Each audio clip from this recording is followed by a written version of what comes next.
Okay, good afternoon, everybody. We'll make a start.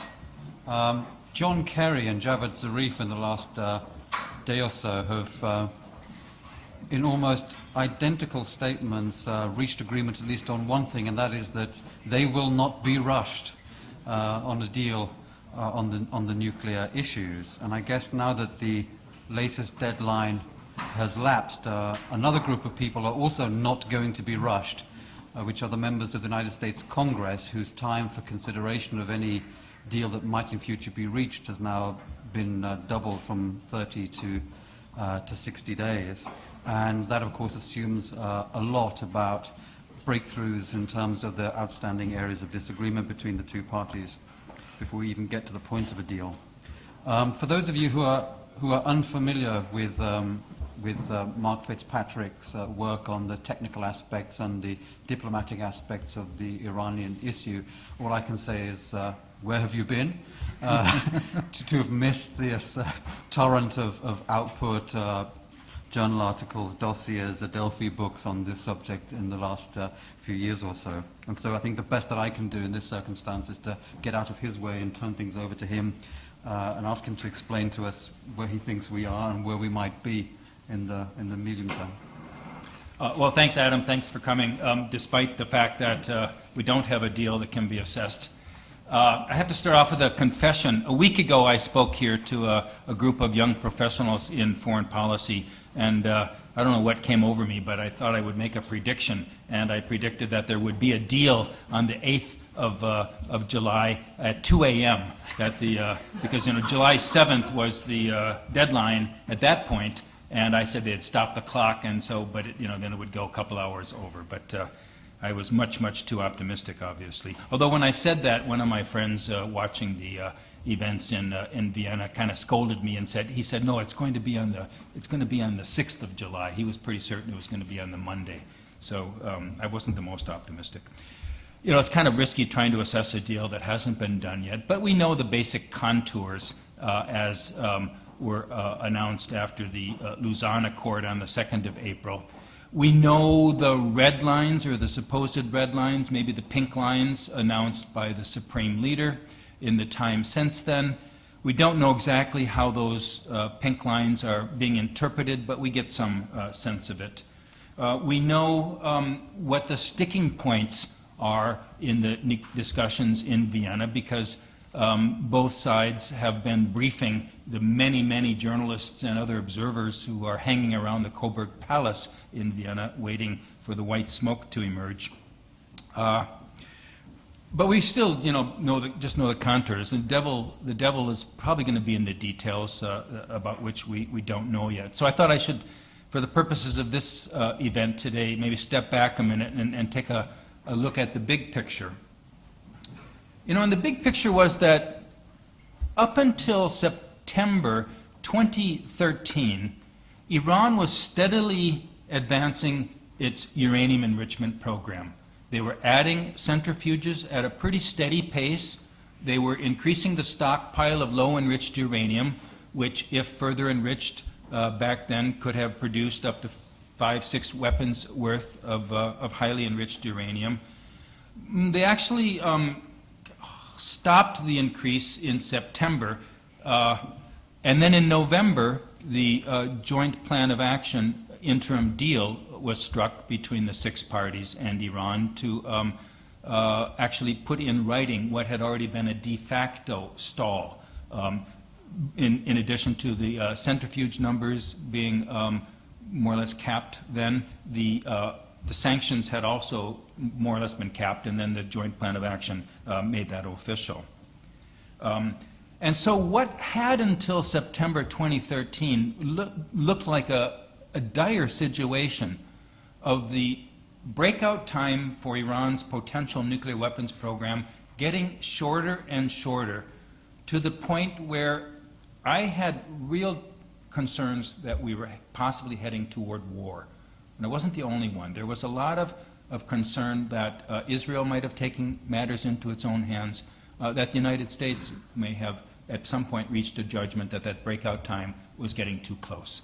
But the November 2013 deal capped where we were and then began to roll back particularly the 20% enrichment. So what had been a narrowing window toward war, the breakout time doubled. And that was a much better deal in November 2013 than I had expected at the time, because it stopped the progress and actually rolled back. And it didn't, from a Western perspective, didn't give up too much. Most sanctions remained in place, but it gave up two, from Iran's perspective, they got two very important things out of that November 2013 deal. They got an implicit right to enrichment, something they had been demanding for a long time. It wasn't explicit, but it was implicit. And they got removed the threat of additional sanctions, which, you know, it's the threat of additional measures that can be the most worrisome. I want to say that the threat of those additional sanctions and the sanctions that had been opposed obviously were creating a great deal of difficulty for the Iranian economy.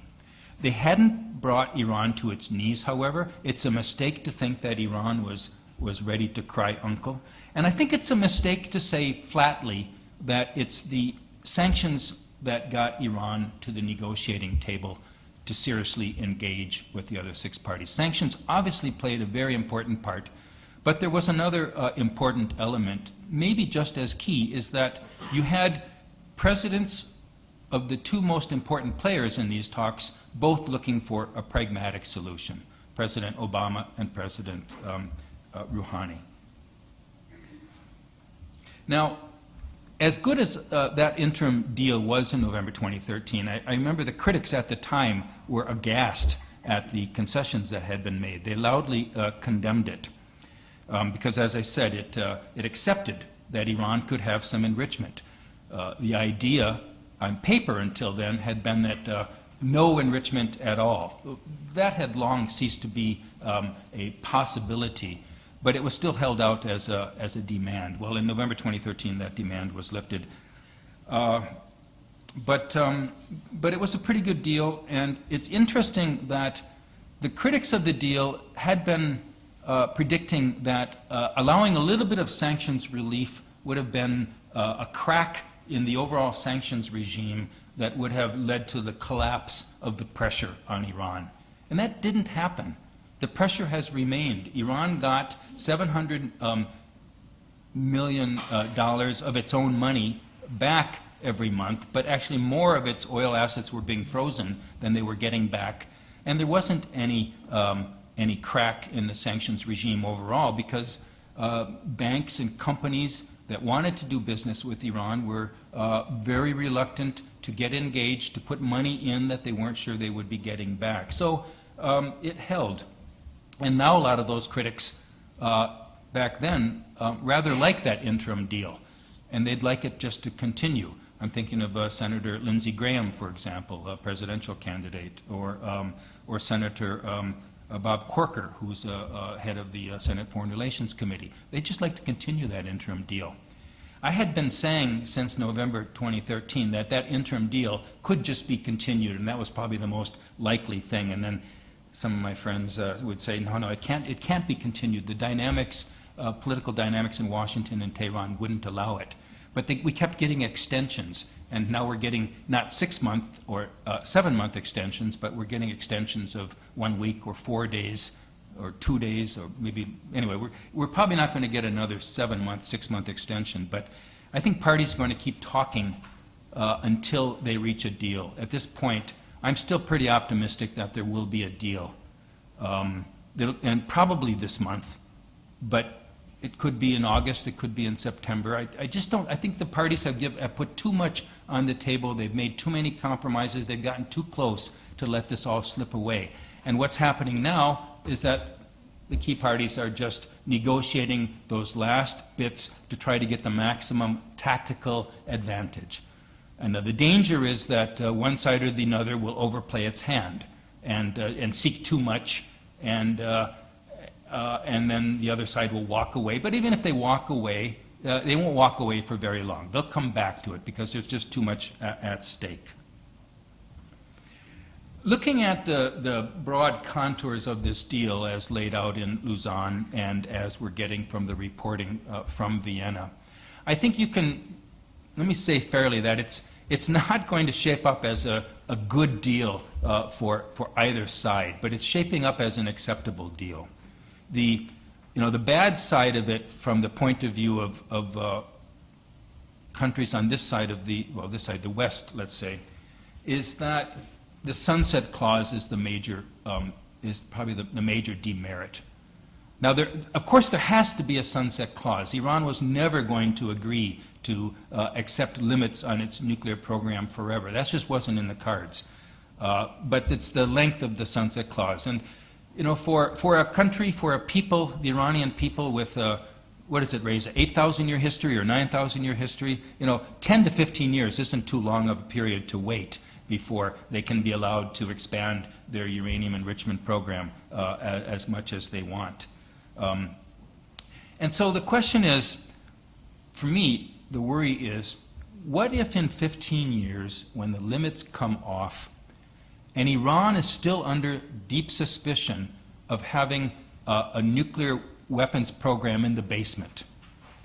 Is the international community going to be fine with Iran being able to install as many centrifuges as they want and to reduce the breakout period to the point of weeks or days if there are still reasons for deep suspicion that their aspirations are to build nuclear weapons at some point? I don't think concerned nations are going to be happy about that.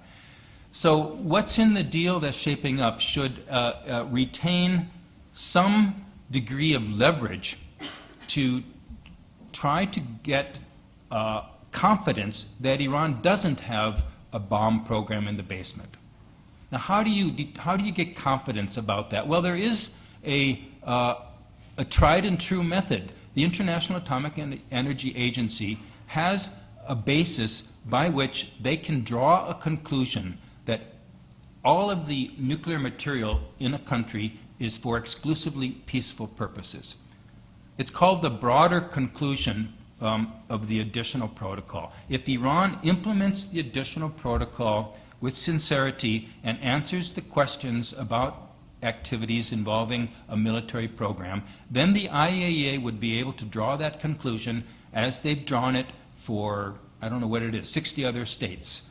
States like South Korea, which at one point had a nuclear weapons program and had to have a lot of things clarified, or economies like Taiwan that had a nuclear weapons program, or states like Turkey that didn't have a nuclear weapons program but were engaged in some nuclear weapons-related exports.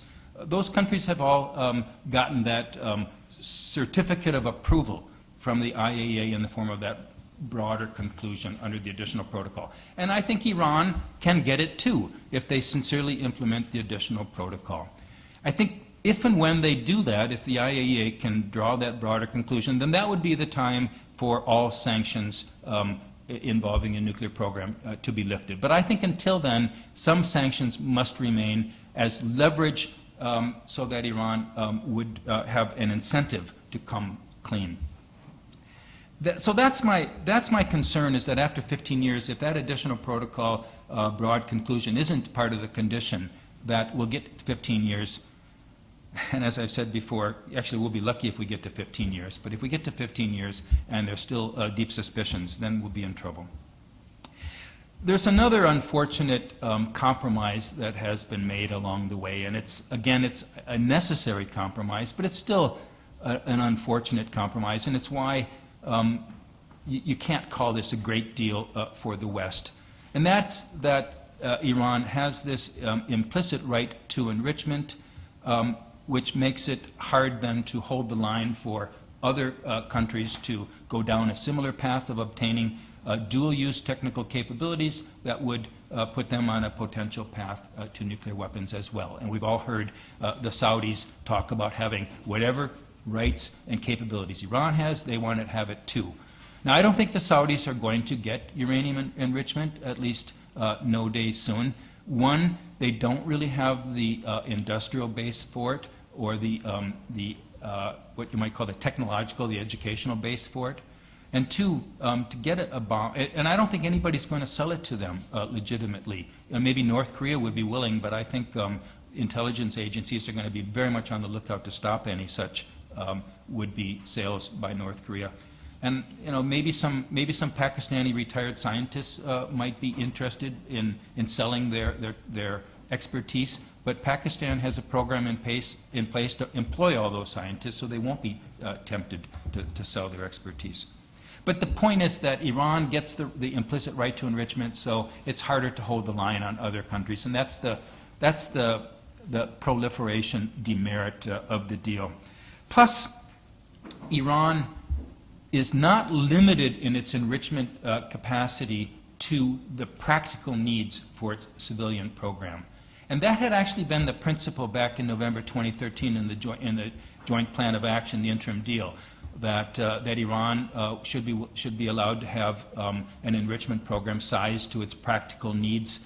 And I thought that was a pretty good idea back then, because if you ask me what their practical needs are, I'd say, well, it's very, very tiny, because Iran gets everything they need in terms of fuel for Bushehr from the Russians, and the Russians are going to provide that for the lifetime of the Bushehr reactor. Iran maybe would have a legitimate need to fuel the Tehran research reactor or to fuel the Iraq research reactor that's being built, but not very much. So, and what they were allowed under the Joint Plan of Action was, what they are going to be allowed under the Comprehensive Joint Plan of Action are approximately 6,000 centrifuges, and that's more than they need for civilian purposes. And the reason they were allowed this was because that's what in negotiations, you start off at one point and you move toward a middle somewhere. And Iran wanted to have more centrifuges for leverage purposes. In case the West breaks its side of the deal, they've got these centrifuges that they could begin to use for other purposes, or at least for leverage purposes, if nothing else. So that's the sort of the bad side of this deal, and I'm sure my friends in Washington who are critical of the deal will come up with other bad aspects of it, but I think those are the basic problems. There are some other aspects of the impending deal that we just don't know yet how it's shaping up, uncertainties. What level of R&D is going to be allowed? If there are limits on Iran's enrichment program, the number of centrifuges, and that all comes off after 10 to 15 years, if Iran is able in the meantime to develop much more efficient centrifuges, then they, after year 15, would be able to go to the races and very, very quickly ramp up. So there has to be some limits on R&D. And from my understanding, there will be satisfactory limits on R&D. There's issues about the dispute resolution mechanism. This is something that was mentioned in the Lausanne Accord. If the IAEA says we want to go to this military site over there, we have reasonable grounds to suspect that there's some nuclear activity going on over there, under the additional protocol, Iran has to allow the IAEA to have access. It's not the same as an inspection. So when the Supreme Leader says you can't have inspections at military sites, he's probably okay legally there, but they have to have some access, and the access will be managed. And how it's managed is a point of negotiation. The IAEA says we want to go there, we want to see this in this building, we want to take environmental sampling, we want to talk to some of the experts involved there, and Iran might say, you can't go to that building, you can go to this building, but you have to be blindfolded when you walk there, and you can't see these experts. You can see the janitor, and you can only take swipe samples in the toilet. Okay, then the IAEA says no, and so there's a debate, and there's no how does it get resolved? Well, ultimately, according to the standard practice, if IAEA is not satisfied that Iran's access will be acceptable to get to the bottom of it, the IAEA will take it to the Board of Governors. The Board of Governors would make a determination, a resolution, tell Iran you've got to do this. Iran might not do it. Then it goes to the Security Council. Then the Security Council, another resolution, and Iran doesn't still do it. And so where does it get resolved? So the idea in the negotiations was to have this dispute resolution mechanism, which looks like it's going to be the 7 parties to the negotiations minus the EU to adjudicate matters. And the 7 parties includes 4 who are from Europe or the United States, so they would have the majority, and so it would probably come out in the West's favor. But Critics of say, well, it's another process. It takes time, and there's a concern in Vienna that it could eat into the IAEA's standard prerogatives, and it might be a way that Iran would try to outflank the IAEA, go over the heads of the IAEA, go to this dispute resolution instead of the Board of Governors. But I think the way it's going to be come out is going to be okay. There's going to be some time limit for the dispute resolution, and it's actually going to be helpful because it in some ways could short circuit if there are real issues that come up. One of the other areas of uncertainty involves some questions about the sanctions relief. I think one of these is the timing of the sanctions relief.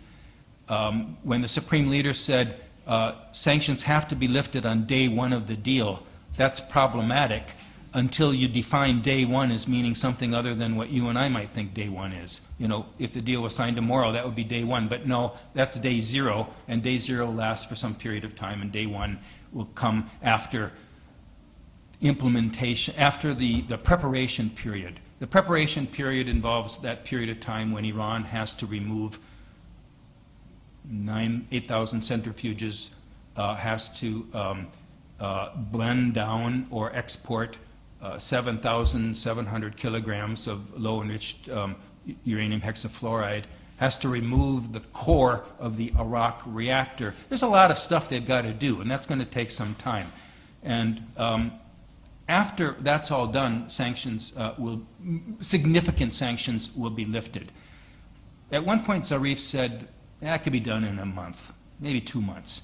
Well, not unless they just take those 7,000 centrifuges and throw them in a box and forget about them. But they're going to want to take them out very carefully. So it's going to take 6 months, I think. So sanctions, significant sanctions relief would come, I think, 6 months after the beginning of this preparation period. The preparation period will begin after the U.S. Congress has reviewed the deal, and that review now will take 60 days if it's if the deal is struck between now and September 9th, 30 days if it's after September 9th, but 60 days, and then the President has 12 days in which to veto it, and then there's another 10 days to try to override the veto. So we could be looking at this period of actual preparation not starting for almost 3 months, and then 6 months. So we're looking at some time in the first quarter, maybe the second quarter of 2016 for significant sanctions relief. Now, Iran might get some sweetener before then if they're going to be taking out centrifuges and changing the core of the Iraq reactor and so forth. They're probably going to want something for that, so I won't be surprised if the deal involves them getting some more of the frozen assets. All of the oil they've been selling for the last last 4 years, much of it has been going into funds that Iran can't access. Under the interim deal, they've been getting $700 million of that back a month. The freeze will come off under the deal, but there'll be some, the freeze won't come off until the preparation period begins. I think they might get I don't know, $20, $30, $40 million up front as a sweetener.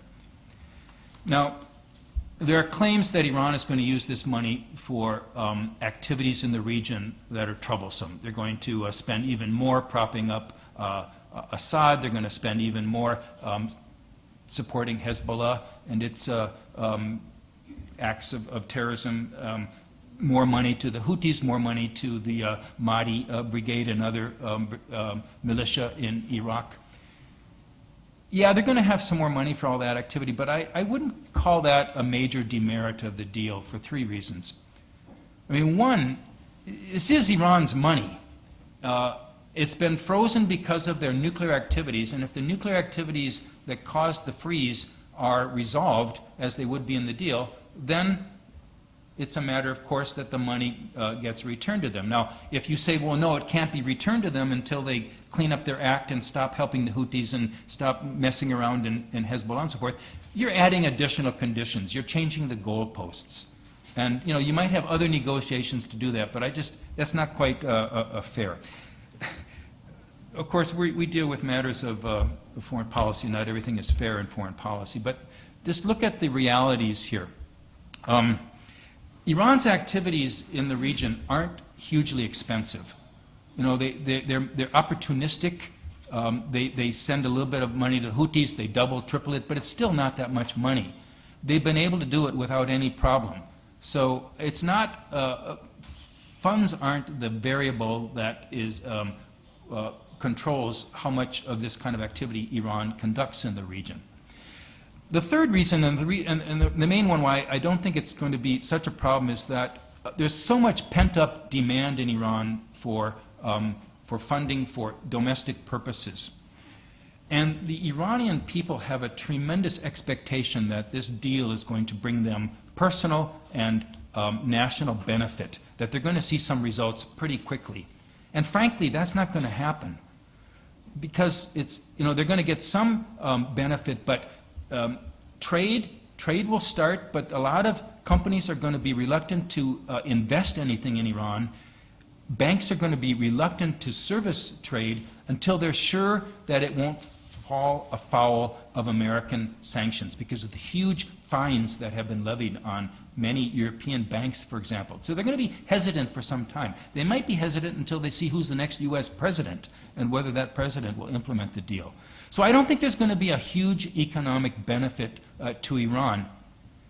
And yet there's this huge pent-up demand and expectation. So I think Rouhani is going to have to use those released frozen funds for domestic purposes. I want to say, you know, based on this, so you got some bad parts of the deal, you got some ugly parts of the deal, you got some good parts of the deal. Overall, my assessment is it's shaping up pretty good, because it is going to remove the threat of an Iranian nuclear weapon for the next 15 or more years if it's faithfully implemented.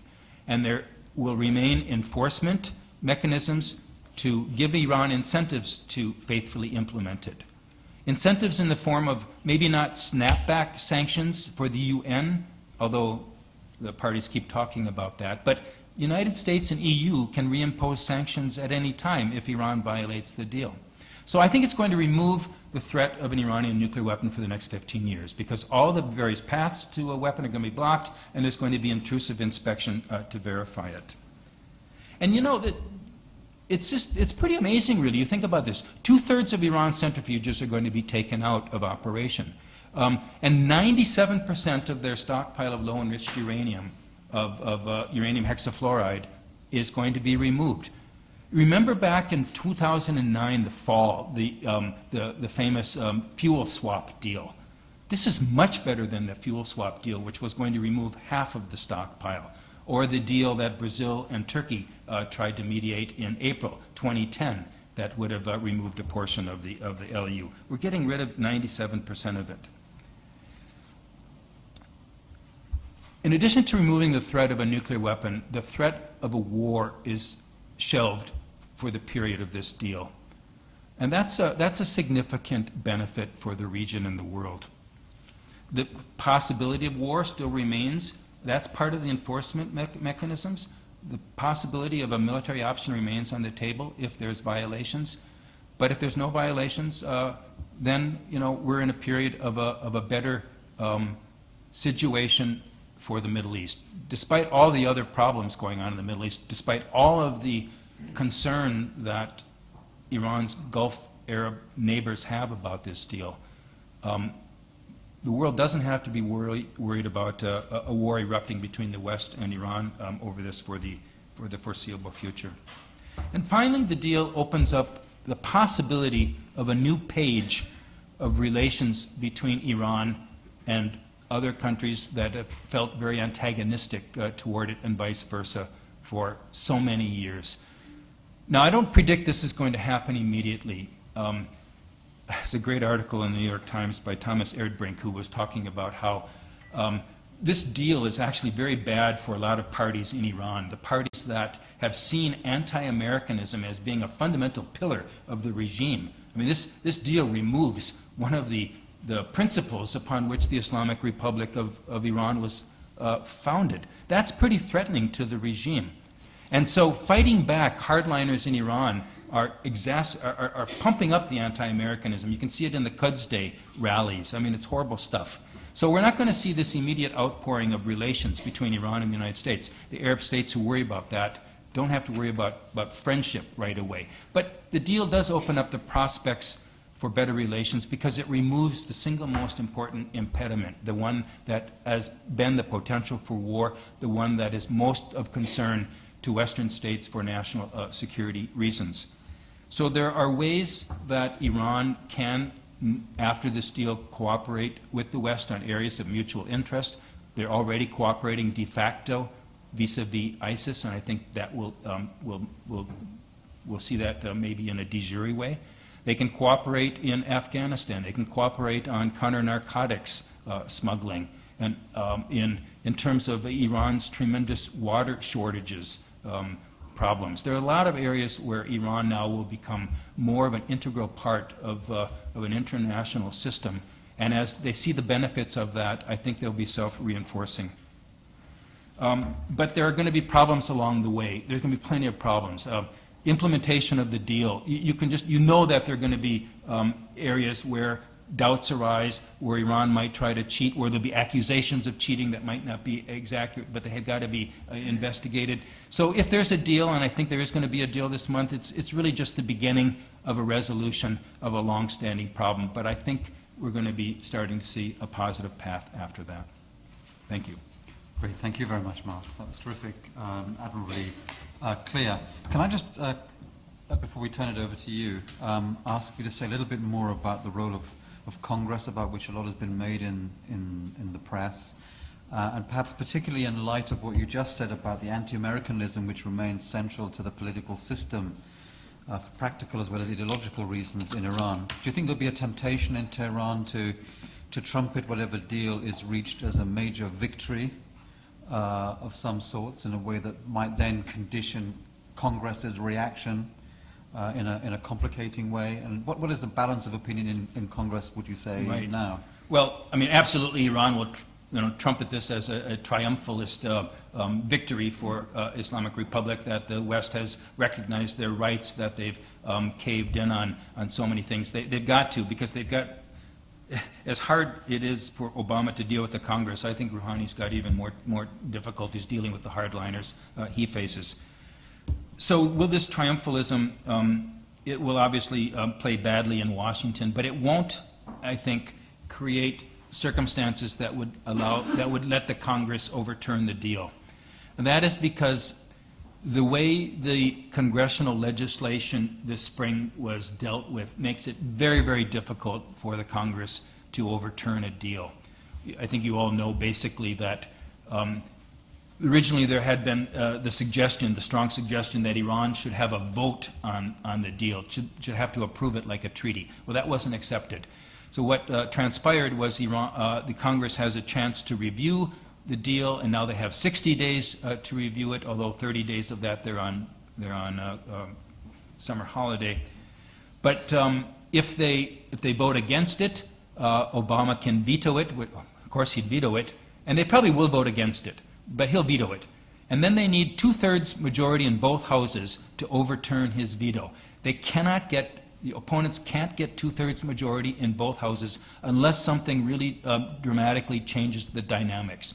I say that with such confidence because if you look at who sits in the respective houses and you count what they have said to date, you can't find 2/3 of them in either house who have opposed the deal. And most importantly, in the House of Representatives, 151 of them signed a letter of support for the diplomatic process.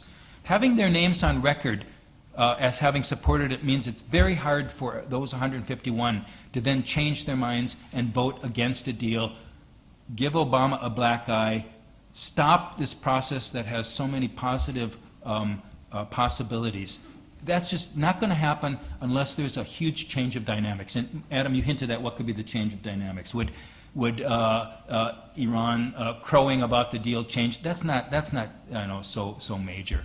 But what if, and I think I've said it in this room before, what if you had a war in the Middle East? What if Hezbollah and Israel went to war again, and Iran supplied missiles to Hezbollah, hit Tel Aviv and killed hundreds of Israeli citizens?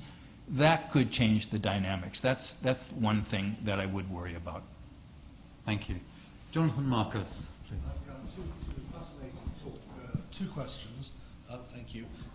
One, you began by kind of saying it's not a great deal for anybody, and then you set out some clear points where it was a bad deal in many ways for the West. By inference, it seems to be a very good deal for Iran. If one assumes that Iran doesn't really want to have a nuclear weapon any time soon, they seem to be getting a very good deal out of it. So your reaction to that, point number one. Point number two, clearly what Iran does with the money and concerns about Iran's wider regional role are important.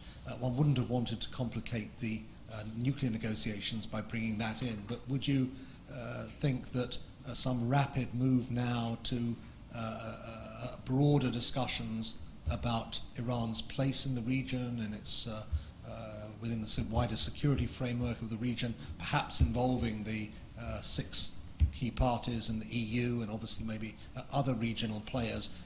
In other words, it would be a good idea to follow up these narrowly nuclear technical talks with something that looked rather more broadly at security in the region. Thanks, Jonathan. Two very good questions.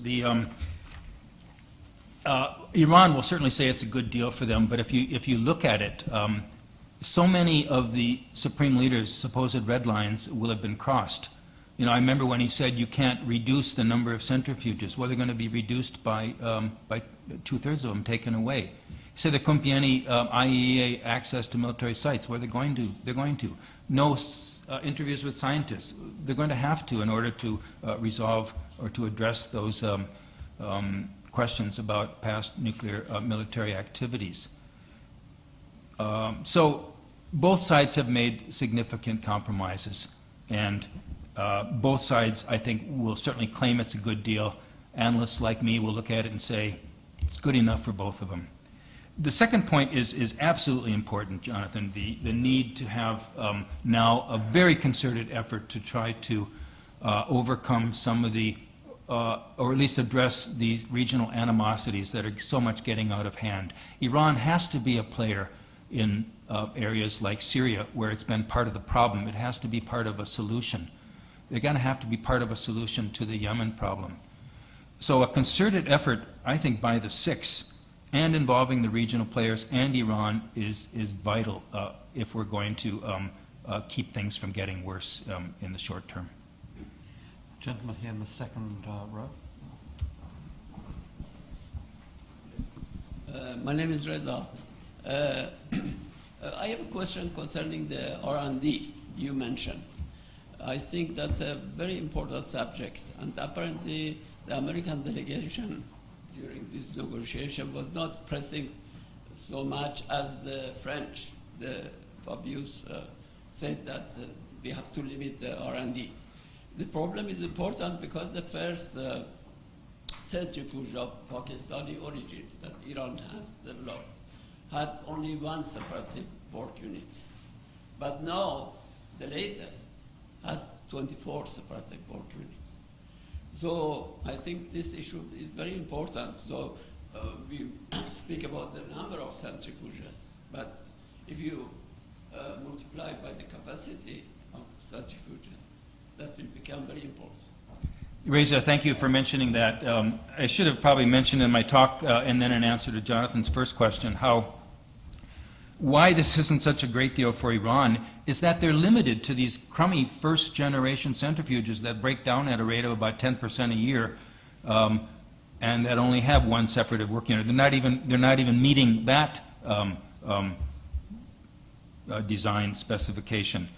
And although you're right about the IR-8s having a 24-fold capacity increase, they're not allowed to run any of the IR-8s. But I mean, they're only allowed to have them in 1s or 2s or a very small number in the pilot plant, not to have cascades of these more advanced centrifuges. And if you can't have cascades running, as you know, but not too many other people in the room know, if you don't have cascades running, you can't develop it. You can't go from 1s and 2s to an industrial scale except for several years of running the thing to make sure you've got it right. And that's why it's so important that the R&D restrictions are on, and I'm sure that they will be. Maybe not as much as the French would like, but somewhere close to it. Iran won't be able to run centrifuges of advanced, run cascades of advanced centrifuges. And therefore, when the limits come off, say in year 15, they won't be able to ramp up very quickly. Thank you. We'll take two questions at once here in the front. Kevin, if you could just bring the microphone down. Paul Schulte. And Paul, if you could just hand it afterwards to the gentleman on your left. Thank you. Paul Schultz, member of the Institute. Thank you, Mark, for a very cohesive, expert, optimistic view. You put the case for why the deal might hold very well. But I wonder if you've given adequate credence to the problems of compliance and verification that are going to be faced in an environment where there are going to be lots of spoilers and rumour mongers and skeptics and commentators on both sides, not to mention your stage Israelis. There's managed access, you mentioned, invented for the Chemical Weapons Convention, never tested there, and for the first time it's going to be brought into this kind of ultra-sensitive nuclear context with Iran. There's the potential military dimension, which is the problem of the past. Again, something the French, in a Cartesian way, insist has to be resolved, because how do we know about good faith in the future unless we understand the past? But how can a theocracy admit that it might have lied over something which it gave a religious undertaking about? What's the probability that over the months and months and then years that all these will need to be managed, that the deal won't become embittered and bogged down in verification melodrama, as we saw in Iraq? Thank you. I'm Adil Sultan, visiting fellow for South Asia, IISS, and I'm from Pakistan. Mark, a short comment and part of the question Paul has already asked, so I'll be brief. You couldn't resist bringing in Pakistan, so I had to respond to... But I said something positive. Yeah. But I wrote something which was not published at IISS, but I just want to re-emphasize that, as you suggested, there's no political or strategic advantage for Pakistan as a state to respond. In terms of scientists, I had argued in my article, which was not published at IISS, but in a newspaper, there are other scientists also. But more recently, after Saudi and French nuclear cooperation agreement, I think the humor should be quelled, because the French are going to build their industrial base for civil nuclear cooperation. That was my comment. About this question about managed access, I think that's very interesting, and that's for the first time it's being introduced as part of requirement for a state to prove whether its activities are military related or not. And you seem to be critical about that. It has worked in CWC context, where their states have the legitimate right to shroud certain facilities or their equipment from the inspectors. So as I believe, Iran had agreed to such kind of provisions that were there in Article 8 or 10 of the CWC, and this was being introduced. But you still seem to be critical about that this is not going to work for Iran. So how else a state can provide more transparency if it is providing access to their military facilities also, rather control access to their military facilities? Thank you. Thank you. Yeah, I could devote 10 minutes to each of these questions. Let me, yeah, Paul, you're absolutely right. There's so many problems of compliance and verification are going to arise, and that's why I said we'll be lucky if we get to year 15.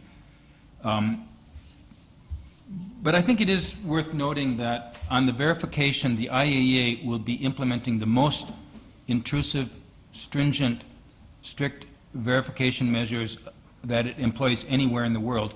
Fall short of what rights they had in Iraq, but of course Iraq was a defeated in war and Iran is not. So I think most analysts whom I respect on the verification believe that the IAEA will have the rights that it needs to verify the deal, and they will have the tools. Now, whether they have a cooperative partner in Iran is the big question, and if Iran still has some, nuclear weapons aspirations, that will be problematic. And then you get to the compliance question. And compliance depends on enforcement, and that's why snapback sanctions are so important and why a military option remains on the table. Ash Carter, the U.S. Secretary of Defense, was talking about a military option the other day. And a reporter asked me yesterday, he said, is Ash Carter talking about threatening Iran now? I can't imagine there would be military action against Iran now. I said, no, of course not. Carter was talking about if Iran violates the deal, America has means of destroying the facilities with the deep bunker buster, the heavy bunker busters. So I think there is a compliance capability here.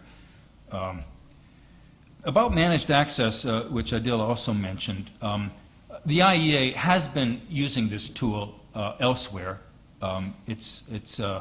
But you point out rightly that it'll be the first time it's used in Iran, and there will obviously be problems with it. The problem because Iran will not want to have the kind of access that the IEA seeks, and so the dispute resolution mechanism will be important for that, and ultimately the enforcement mechanisms of the Security Council. Adil, I didn't mean to be negative about that at all. I just am pointing out that it's an issue.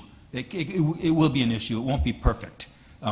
The demands of critics of the deal for any time, anywhere inspection it's just not going to happen. And I'm afraid the U.S. administration made it worse by occasionally talking about anytime, anywhere inspections.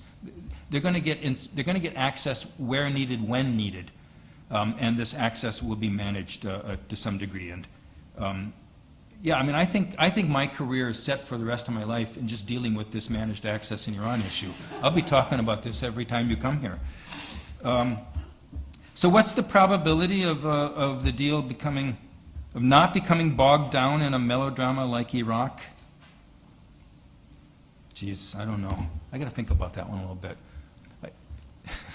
As I said, I think we'll be lucky if we get to year 15. But the more years that pass with successful implementation, the more optimistic one will be. And if the IEA is able to draw that broader conclusion under the additional protocol, that will be pretty good.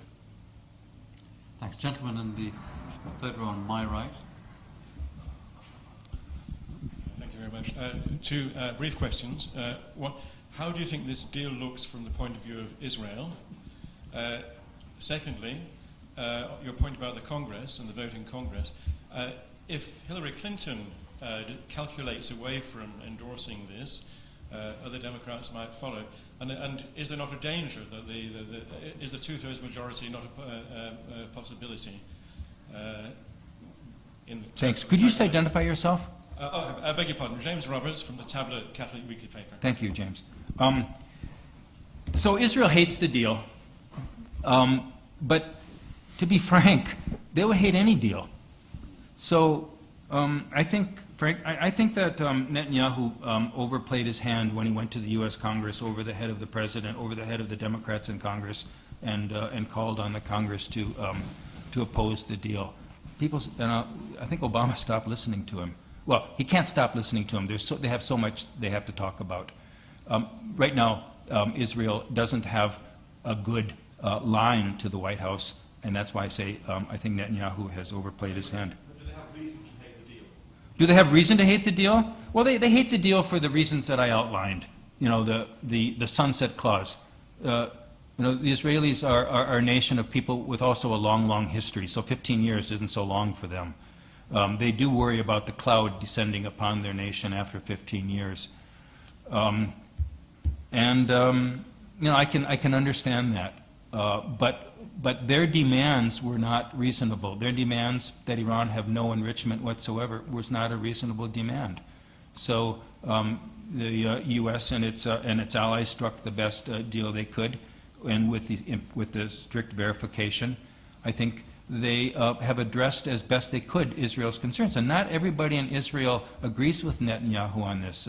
Amos Yadlin, who had been the head of Israeli military intelligence, thinks this is an acceptable deal. And you can find other thoughtful people in Israel who say the same thing. Your question about if Hillary were to You put it not endorse the deal.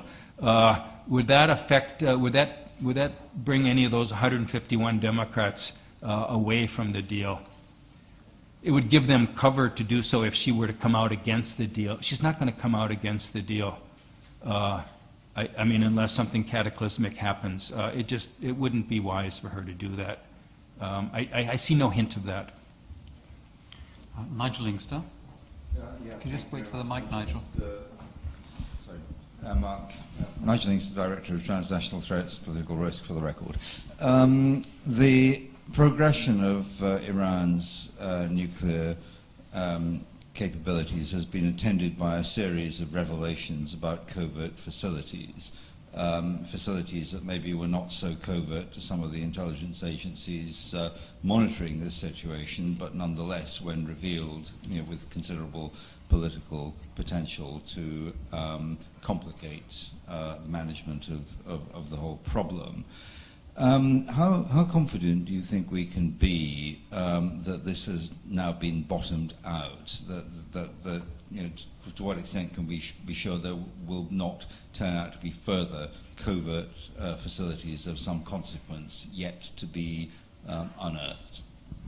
Thanks, Nigel. If you pay attention to what the MEK says, the Mujahideen, they'll tell you there's a lot of those facilities, and they'll be unearthing one. I'm sure as soon as the deal is done, they'll point to some facility. They won't have correct information, as they haven't had since 2002. But one can't, of course, be confident there are no such facilities. I used to be confident that there was. You remember back was it 2010 or so, Ahmadinejad said, we will have 8 enrichment facilities. And our policy is not to declare them to the IAEA until they're ready to come into operation. So, of course there were secret facilities. That was their policy, to have secret facilities. But in the 2013 Joint Plan of Action interim deal, they agreed there will be no more enrichment facilities. I was a little surprised that they agreed that, but having agreed it and knowing that they're likely to be caught out, since they've been, as you said, repeatedly caught out, they have an incentive not to lie about that. Not to have the deal be broken by any facilities being discovered. Now, I imagine that there are some facilities that on paper were going to be enrichment facilities, and they haven't had any equipment brought into them. I suppose it's possible that some rogue elements of the Iranian military establishment might, against directives, start up such a thing. I mean, I see movies about that all the time, so it must happen. But it certainly wouldn't be to Iran's rational incentive structure to do that. So I think the fact that Western intelligence agencies have discovered them, that they have a means of discovering them, even though they're not 100% confident they will be discovered, Iran, from its perspective, has to bet that they would be discovered. Thank you. Yes, you, sir, and then you at the back. Arif Çelik, counselor from Turkish Embassy. I just wanted to ask, in a Chatham House paper lately, there has been an argument, actually, an offer about establishing a mechanism to contain Iran's activities in the Middle East so as to please Saudi Arabia and other Gulf countries. Do you think such a thing might be reasonable? Because after the sanctions are gone, there might not be any incentive for Iran to be contained anymore. So will the West have anything at hand after that period? Thank you. Your question is follows up on the one Jonathan Marcus asked about the need for a concerted effort to overcome the, in particular, Saudi-Iranian animosity and growing proxy wars. So the deal of the sort that you mentioned would be ideal, a mechanism to box in Iran's regional adventurism. I frankly don't see that happening. I mean, that's a pretty far stretch. But I could see a process of of consultation, dialogue happening whereby Iran was included in discussions about issues in the region, and that inclusion gave it more incentive to act more responsibly. That might be a stretch on my part, but at least I can envision that kind of a thing, not a deal, but a process of dialogue. I mean, IISS tries to get such a process going with our Manama dialogue every autumn, and hope that Iran will participate and join with the Arab ministers who are there and other ministers. And you, sir, at the back, last row. Thank you, Mark. My name is Sayama from Rushi. I have, thank you very much for sharing your splendid view. And my short question is that Iran's domestic opinion towards the deal. Do you think, could you give me a short assessment on Iran's domestic view on the deal? Are they optimistic or pessimistic about concluding the deal, especially not aside from supreme leaders or congressmen, Iranians in general are quite supportive or hostile to the deal? Thank you very much. Do you want to take another one? One last question. Okay. Oh, Yeah. Then Kevin. Oh, sorry. Come back with the microphone. Gentleman in the middle row there. Just put your hand up so Kevin can get the microphone to you. Yeah. Hi, I'm Nigel Pearce from the Elders Foundation. I was just wondering if you could say a little bit about the likely content, process and timing of any UN Security Council resolution concerning the deal, if there is one. Okay. Thanks. Two good questions to end up on. Sayama-san, it's in Iran. There is an, I would say, overwhelming expectation that there will be a deal. But then you put it in terms of, are they optimistic or are they supportive or hostile? And there's not a consensus. My reading is that the supportive numbers are much greater in terms of actual people who support the deal, but that the hostile elements probably have more strength because they control more of the levers of government. And I expect that because Rouhani will be bolstered by this deal, I think the Supreme Leader will try to balance this greater strength that Rouhani will have by trying to, in other areas of policy, domestic policy, human rights, and so forth, give a boost to the hardliners, because he always is trying to balance political factions in Iran. Nigel, there will most certainly be a UN Security Council resolution. There has to be a new one in order to replace the previous 6 ones that mandated suspension of enrichment, and which imposed restrictions on Iran's procurement and so forth. That Security Council resolution text should be available when the deal is done. That's part of the deal, is what's the resolution going to be.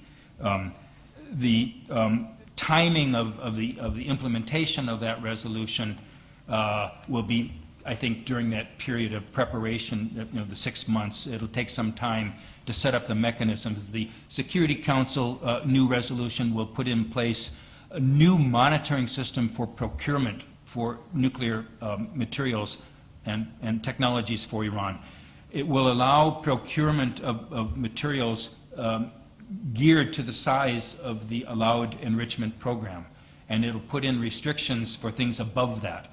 That's a very complicated monitoring system, and I don't know the details of how it will work, but I think the UN personnel will have a job on their hands, and it will take some time to get it in place. Thank you. Oh, yeah. Thank you very much, Mark. This might be an appropriate time to just mention the fact that it was announced internally here at the ISS today that from December of this year, Mark Fitzpatrick is going to be moving to the ISS US office in Washington, D.C. to become the new executive director of ISS US. So that's great news for the office. It's bad news for the people here in London who will miss him. And my advice to you all is make the most of him while he's still here in London. Thank you very much, Mark.